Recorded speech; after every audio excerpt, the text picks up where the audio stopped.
Hi, I'm Catherine Mann. I'm the Rosenberg Professor of Global Finance at Brandeis International Business School.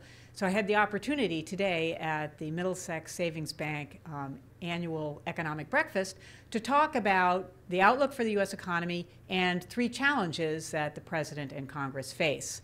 So on the outlook for the U.S. economy, I focused on the export sector because it's been a very important part of GDP growth. I was a little concerned about exports because the global economy is slowing down, Europe is in trouble, China isn't able to transition from an export-led growth model to a domestic-led growth model. And so even though exports have been very important I'm a little concerned going forward whether that will still be the case. I also gave a picture of global risk appetite. I argued that you can look at international investment data to get an idea about how much risk or preferences for risk there are in global investors. And what I argued is that the global investor is very, very risk averse right now. They are focused entirely on buying the highly liquid, although low yield, U.S. Treasury security.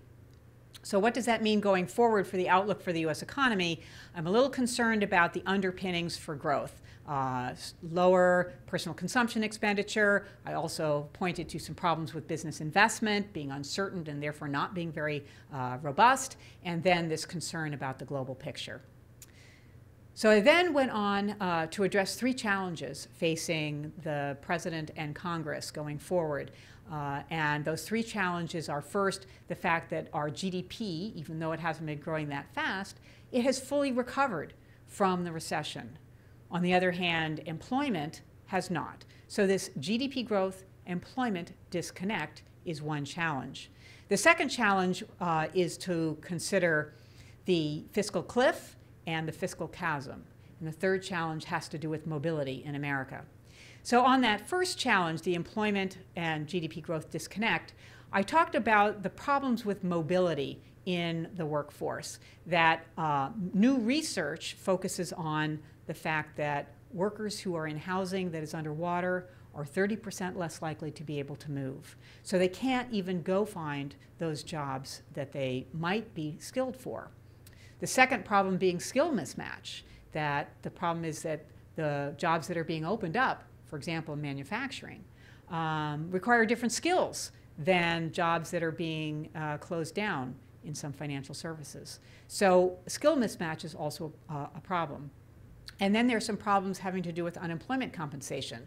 Although at an individual level, we would like to be able to give workers unemployment compensation for as long as they are out of work, in fact, that creates a disincentive for them to go back to work. So those challenges I focused on because each one of them has some policy intervention associated with them. And those are important policy issues for the President and Congress to consider going forward. On the second challenge having to do with the fiscal cliff and the fiscal chasm, the fiscal cliff, of course, is the reduction in spending and the increases in taxes that were legislated last August as part of the debt deal.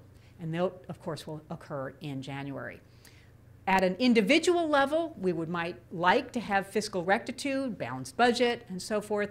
But at a macroeconomic level, the fiscal cliff, this increasing in taxes, reduction in spending to try to get to the balanced budget, this will cause the U.S. economy to go into recession.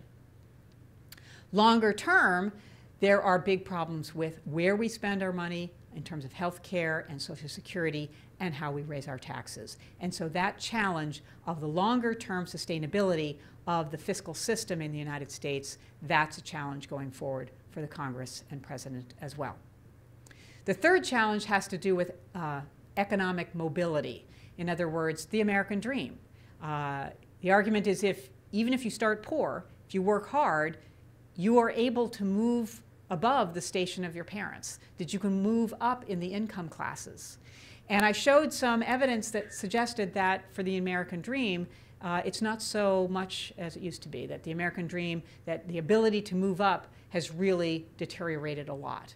And so going forward, regaining that sense that America offers these opportunities for people who work hard to improve their station in life, to become wealthier, to have an easier life, that this is a very important longer-term goal that faces the President and Congress. The policies that they choose to solve the first two challenges have implications for whether or not the American dream, once again, will be available to everyone.